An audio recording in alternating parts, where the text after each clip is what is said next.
ప్రజలందరూ తమకు సంబంధించిన పన్నులను సకాలంలో చెల్లించి నగరాభివృద్ధిలో భాగస్వాములుగా సహకరించాలని కమిషనర్ వైవో నందన్ ఆకాంక్షించారు. నెల్లూరు కార్పొరేషన్ కార్యాలయంలోని కమిషనర్ ఛాంబర్లో ఆయన విలేకరుల సమావేశాన్ని నిర్వహించారు. ఈ సందర్భంగా కమిషనర్ మాట్లాడుతూ నగరపాలక సంస్థ పరిధిలో రోడ్ల నిర్మాణాలు, డ్రైన్ కాలువలు, డివైడర్ల ఏర్పాట్లు, మొక్కల పెంపకం, విద్యుత్ వీధి దీపాలు, స్వచ్ఛమైన తాగునీటి సరఫరా, పార్కుల నిర్వహణ తదితర ప్రజా ప్రయోజన కార్యక్రమాలను నిర్వహిస్తూ వాటి నిర్వహణ పనులను కార్పొరేషన్ ఆధ్వర్యంలో క్రమం తప్పకుండా చేపడుతున్నామని తెలిపారు. ప్రజా ప్రయోజన కార్యక్రమాలు, నగరాభివృద్ధి పనులను నిరంతరం నిర్వహించేందుకు ప్రజల నుంచి పన్నుల రూపంలో వసూలు చేసిన నిధులను ప్రణాళికాబద్ధంగా వినియోగిస్తున్నామని కమిషనర్ స్పష్టం చేశారు. ప్రజా ప్రతినిధులు, కార్పొరేషన్ పరిధిలోని పౌరులందరూ సమస్య తీవ్రతను అర్థం చేసుకుని నగరపాలక సంస్థ అభివృద్ధికి సహకరించాలని కమిషనర్ విజ్ఞప్తి చేశారు. అందరికీ నమస్కారం. నెల్లూరు నగరపాలక సంస్థ పరిధిలో మనం గత సంవత్సరం 6 నెలలుగా చూసినట్లయితే అనేక అభివృద్ధి కార్యక్రమాలు జరిగాయి. ఒకవైపున పార్కుల డెవలప్మెంట్ కావచ్చు, డివైడర్లు డెవలప్మెంట్ కావచ్చు, సెంట్రల్ లైటింగ్ కావచ్చు, అదేవిధంగా ఎప్పటి నుంచో పెండింగ్ ఉన్నటువంటి అండర్ పాస్ల దగ్గర రామలింగపురం అండర్ పాస్ల పనులు కావచ్చు, అట్లాగే ఆత్మకూరు బస్ స్టాండ్ దగ్గర ఉన్న అండర్ పాస్ కూడా ఇప్పటికే టెండర్లు పిలిచినాం. Ramalingapuram underpass work open అయిన తర్వాత అది కూడా చేయడం జరుగుతుంది. ఈ విధంగా చూసినట్లయితే మనకి సెంటర్ డివైడర్స్కి పెయింటింగ్స్ కావచ్చు, ప్లాంటేషన్ యాక్టివిటీ కావచ్చు, రోడ్స్ కావచ్చు, డ్రైన్స్ కావచ్చు, కల్వర్ట్స్ కావచ్చు, ఇవన్నీ కూడా దాదాపు ఇప్పటికే 200 కోట్లకు పైగా అభివృద్ధి కార్యక్రమాలు జరిగాయి. ఒక రకంగా చెప్పాలంటే బహుశా ఆంధ్ర రాష్ట్రంలో ఏ కార్పొరేషన్లో కూడా జరిగినంతగా ఇక్కడ అభివృద్ధి కార్యక్రమాలు జరుగుతూ ఉన్నాయి. దానికి గౌరవ పురపాలక శాఖ మంత్రులు శ్రీ పొంగూరు నారాయణ గారు, అదేవిధంగా రూరల్ శాసనసభ్యులు శ్రీ కోటమిరెడ్డి శ్రీధర్ రెడ్డి గారు వారి యొక్క ఆదర్శనీయ ఆలోచన, వారి యొక్క ముందు చూపు, అదేవిధంగా అభివృద్ధి పట్ల వారికి ఉండేటువంటి ఆకాంక్ష వలన ఈ రోజున నెల్లూరు నగరపాలక సంస్థ పరిధిలో అభివృద్ధి అనేది వేగంగా జరుగుతూ ఉంది. సో ఈ క్రమంలో ఈ అభివృద్ధికి కావాల్సినటువంటి నిధులు, ఈ పనులు జరిగేటువంటి పనులకు చెల్లించాల్సినటువంటి మనకి నిధులు అనేవి సమకూర్చుకోవడం కూడా చాలా అవసరం. అందులో భాగంగా పట్టణ ప్రజలందరికీ, నగర ప్రజలందరికీ విజ్ఞప్తి ఏంటంటే, మీరు చెల్లించాల్సినటువంటి ఇంటి పన్ను బకాయిలు కానివ్వండి, నీటి పన్ను బకాయిలు కానివ్వండి, అదేవిధంగా యూజీడీ కనెక్షన్స్ సంబంధించిన బకాయిలు, వేకెంట్ ల్యాండ్ ట్యాక్స్ సంబంధించిన బకాయిలన్నీ కూడా సకాలంలో చెల్లించి నగర అభివృద్ధికి తోడ్పడాలని చెప్పి మిమ్మల్ని అందరికీ విజ్ఞప్తి చేస్తున్నాను. అంతేకాకుండా ఇప్పుడు ప్రభుత్వం, ఈ కూటమి ప్రభుత్వంలో అనేక సరళీకృత విధానాలు తీసుకొచ్చారు. ముఖ్యంగా భవన నిర్మాణాలకైతేనేమి, లేఅవుట్లు వేయడానికి కానివ్వండి, లేఅవుట్లు క్రమబద్ధీకరించుకోవడం కానివ్వండి, అనేక సరళీకృత విధానాలు తీసుకొచ్చారు. ఇప్పుడు రీసెంట్గా LRS పథకాన్ని కూడా తీసుకొచ్చారు, లేఅవుట్ రెగ్యులేషన్ స్కీమ్ 2025. సో ఈ అన్ని విధానాల యొక్క ముఖ్య ఉద్దేశం ప్రజలు వారికి అనుకూలమైనటువంటి రీతిలో ఎక్కువ ఇబ్బంది పడకుండా, అదేవిధంగా ఎక్కడ కూడా రూల్స్ని, యాక్ట్ని వైలేట్ కాకుండా అందరూ కూడా సరళీకృత విధానాల ద్వారా సరైనటువంటి అనుమతులు పొందాలని, భవన నిర్మాణాలు కావచ్చు, లేఅవుట్ పర్మిషన్స్ కావచ్చు, అందరూ కూడా తీసుకోవడం ద్వారా వారు చట్టబద్ధమైనటువంటి నిర్మాణాలు కలిగి ఉండటం, చట్టబద్ధమైన లేఅవుట్లు వేసుకోవడం ద్వారా వారికి తర్వాత భవన నిర్మాణ అనుమతులు, అదేవిధంగా బ్యాంక్ లోన్స్ లాంటి విషయాల్లో ప్రజలు ఇబ్బంది పడకుండా ఉండాలని చెప్పి గౌరవ పురపాలక శాఖ మంత్రులు మరియు రాష్ట్ర ప్రభుత్వం అనేక సరళీకృత విధానాలని పట్టణ ప్రణాళిక విభాగంలో తీసుకొచ్చింది. కాబట్టి ప్రజలందరూ కూడా వీటిని వినియోగించుకోవాలి. ముఖ్యంగా LRS పథకాన్ని దాదాపు 5 సంవత్సరాల తర్వాత మళ్ళీ మనకి LRS పథకం వచ్చింది. దీన్ని వినియోగించుకోండి. దీని ద్వారా కార్పొరేషన్కి నిధులు సమకూర్చుతాయి.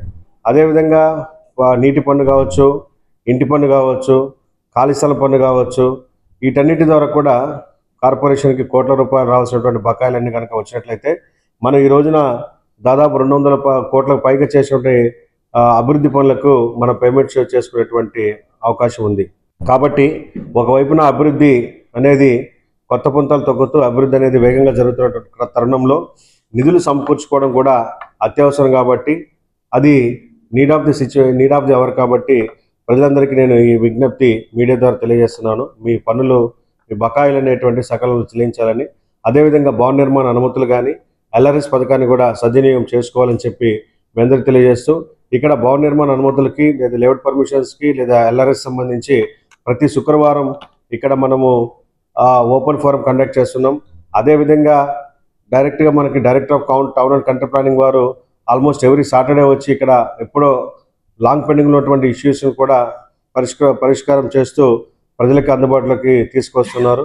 కాబట్టి ఇది కూడా ప్రజలు కూడా అందుబాటులోకి తీసుకొని ప్రజలు ఈ అవకాశాన్ని సద్వినియోగం చేసుకోవాలని చెప్పి తెలియజేస్తూ, అందులో భాగంగా కార్పొరేషన్లో జరుగుతున్నటువంటి అభివృద్ధి పనుల దృష్ట్యా, పెరుగుతున్నటువంటి ఖర్చు దృష్ట్యా కొంత ఖర్చుని తగ్గించుకోవాలని చెప్పి అభివృద్ధికి ప్రాధాన్యత ఇస్తూ, అభివృద్ధికి మొదటి ప్రాధాన్యత ఇస్తూ అభివృద్ధికి కావాల్సినటువంటి ఖర్చుని మనము ప్రయారిటీగా చేసుకుంటూ కొంత ఖర్చుని మనం తగ్గించుకునేటువంటి విధానంలో భాగంగా గౌరవ ప్రజాప్రతినిధులందరికీ మరియు ప్రజలందరికీ కూడా విజ్ఞప్తి, మనం ఏదైతే గత కొన్ని సంవత్సరాలు చూసినట్లయితే నెల్లూరు కార్పొరేషన్లో మనము ప్రతి ఏటా కోట్ల రూపాయలు పండుగలకని ఫెస్టివల్స్కని ఖర్చు పెడుతూ ఉన్నాం.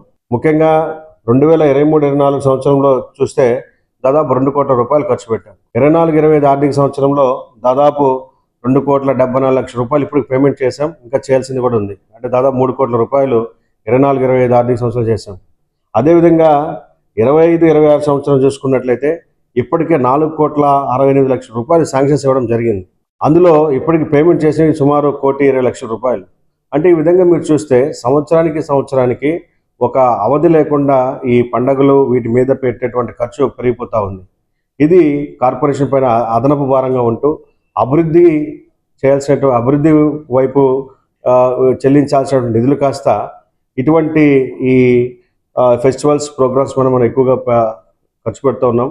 దీన్ని ప్రజాప్రతినిధులు మరియు అధికారులందరూ కూడా ఒక ఆలోచన చేసి ఉన్నటువంటి పరిస్థితుల దృష్ట్యా కార్పొరేషన్లో మనకు అభివృద్ధే ప్రధానం కాబట్టి ప్రజలకు కావాల్సినటువంటి roads, drains, culverts, water supply ఈరోజు చూసుకున్నట్లయితే మనకి ఇప్పటికి కూడా కొన్ని కాలనీలో వాటర్ సమస్య ఉంది.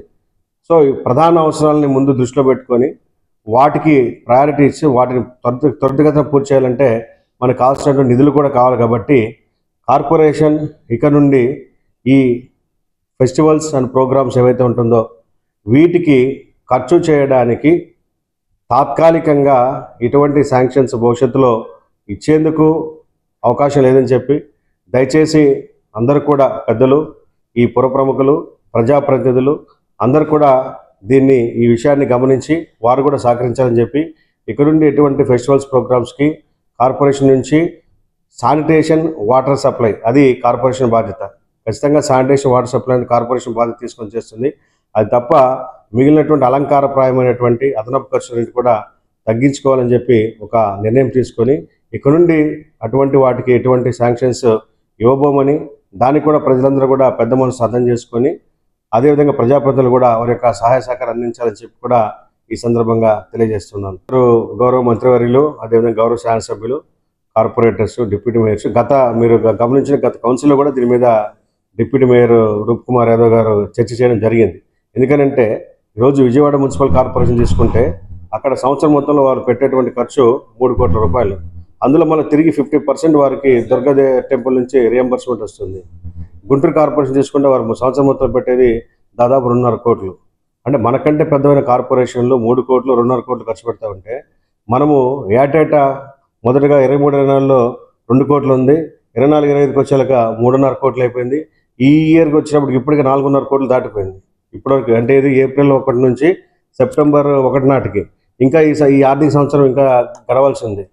సో కాబట్టి మనకు జరుగుతున్నటువంటి అభివృద్ధి, చెల్లించాల్సినటువంటి పేమెంట్స్, ఇంకా జరగాల్సిన అభివృద్ధిని దృష్టిలో పెట్టుకొని ఇటువంటి ఈ ఫెస్టివల్స్ ప్రోగ్రామ్స్ మీద చేసేటువంటి ఖర్చుని తగ్గించుకోవాలి. కాబట్టి ఆ దృష్టితో మనం ప్రజలందరినీ కూడా విజ్ఞప్తి చేస్తున్నాం. ప్రజలు అందరూ కూడా అర్థం చేసుకొని కార్పొరేషన్ అభివృద్ధికి, ప్రజలకు కావాల్సినటువంటి అవస్థాపన సౌకర్యాలకి మొదటి ప్రాధాన్యత ఇస్తూ అటువైపుగా ముందుకెళ్లాలని చెప్పే ఉద్దేశంతో ఈ నిర్ణయం తీసుకోవడం జరిగిందని చెప్పి అందరూ కూడా పెద్ద మనసుతో దీన్ని అర్థం చేసుకున్నారని చెప్పి ఈ సందర్భంగా తెలియజేస్తున్నాను. నిజానికి కార్పొరేషన్ యాక్ట్ ప్రకారం ఎక్కడైనా ఏ ప్రోగ్రాం జరిగినా కూడా కార్పొరేషన్ అనేటువంటిది శానిటేషన్, వాటర్ సప్లై ప్రధాన బాధ్యత. అయితే ఈ ఫెస్టివల్స్ చేసుకోవడానికి సంబంధిత శాఖలు ఉన్నాయి. ఇప్పుడు మనకి సాధారణంగా దేవాదాయ శాఖ ఉంది, వక్ఫ్ బోర్డు ఉంది, మైనారిటీ వెల్ఫేర్ ఆర్గనైజేషన్ ఉంది, మైనారిటీ ఇన్స్టిట్యూషన్స్ ఉంది, మైనారిటీ డిపార్ట్మెంట్ ఉంది. సో ఆయా ఫెస్టివల్స్ సెలబ్రేట్ చేయడానికి అటు రాష్ట్ర స్థాయిలో ఆయా శాఖలు ఉన్నాయి, ఆ శాఖలు పనిచేస్తున్నాయి. కాకపోతే గతంలో ఇక్కడ ఉన్నటువంటి నిధుల లభ్యత ఎక్కువ ఉండడం వల్ల కావచ్చు, వివిధ కారణాల వల్ల కావచ్చు, అది కొంత కార్పొరేషన్ నుంచి నిధులు వెచ్చించడం మొదలైంది. దానికి అది అడ్డు లేకుండా ఏటేటా పెరిగిపోతున్నటువంటి తరుణంలో దీనిపైన పునరాలోచించాలని చెప్పి అటు కౌన్సిల్లోనూ ఇటు ప్రజాప్రతినిధుల యొక్క అందరి ఒక సమాలోచన చేసి వారి యొక్క సలహా మేరకు, అదేవిధంగా గౌరవ జిల్లా కలెక్టర్ గారు కూడా దీని మీద వారి ఒపీనియన్ ఇచ్చినప్పుడు ఆయన కూడా పెద్దలతో సంప్రదించి ఒక నిర్ణయం తీసుకోవడం మంచిదని చెప్పి వారు కూడా సలహా చేస్తున్నారు. అందరూ సమాలోచన చేసి దీని మీద ఒక నిర్ణయం తీసుకోవాలి. ఇక్కడ నుంచి ప్రోగ్రామ్స్ అండ్ ఫెస్టివల్స్ అన్నిటికీ ఖర్చును తగ్గించుకోవాలి. సో వాటికి సంబంధిత శాఖలే వాటిని భరాయించాలని చెప్పేసి ఒక నిర్ణయం తీసుకోవడం జరిగింది. అది ఈ రోజున మీడియా ముఖంగా ప్రజలందరికీ మరియు ప్రజాప్రతినిధులకి ఈ నగర అభివృద్ధిని ఆకాంక్షించేటువంటి ప్రతి ఒక్కరికి కూడా తెలియజేస్తున్నాం. అంటే కార్పొరేషన్లో ఉన్నటువంటి నిధులు లభ్యత లేదు కాబట్టి, చేయాల్సినటువంటి పేమెంట్స్ కోట్ల రూపాయలు ఉన్నాయి కాబట్టి, ఇక నుంచి కార్పొరేషన్ ఆర్థిక పరిస్థితి బాగలేనందున ఇక నుంచి ఎటువంటి శానిటేషన్ వాటర్ సప్లై తప్ప ఎటువంటి అదనపు భారం అనేటువంటిది కార్పొరేషన్ భరించే పరిస్థితి లేదు కాబట్టి ఈ నిర్ణయం తీసుకోవడం అయింది. అంటే ఇప్పటివరకు ఏదైతే శాంక్షన్ చేసామంటే వాళ్ళకి అగ్రిమెంట్ అయింది కాబట్టి పెండింగ్ ఉన్న పేమెంట్స్ కన్సర్న్ డిపార్ట్మెంట్ వాళ్ళతో మనం కరెస్పాండెన్స్ చేస్తూ ఉన్నాము. అవి ఖచ్చితంగా అక్కడ నుంచి తీసుకోవడానికి ప్రయత్నం చేస్తున్నాం, తీసుకుంటాం కూడా.